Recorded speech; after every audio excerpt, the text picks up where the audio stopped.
And most people, I think, sometimes get suffocated with work, and we get drowned by work, and we find ourselves so involved that we don't see outside of that. He's cerebral, so he likes to think about things and stew on them for a minute, and then, okay, if they make sense, he does it.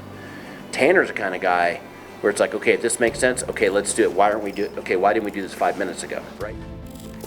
He grew this shop from the ground up, just trying to get good customers in. And then he gets a customer, and he's like, I don't ever want to lose this customer. I don't want to lose a single job that they send me to quote. And I came in later, and I came in from running another business. And so it was nice to have someone else come in and get him to hear that you need to work on both sides, and this is where you can improve on the business side. You've already got the technician side mostly locked and loaded, but there's a second part of the business, and like, let's meld these two together to be great.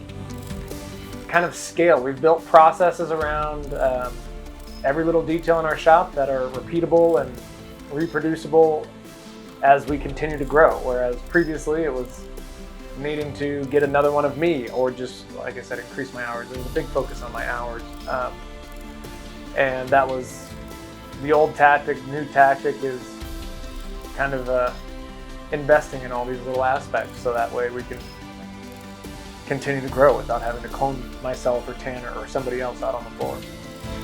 So the community between all these companies, it's a small community.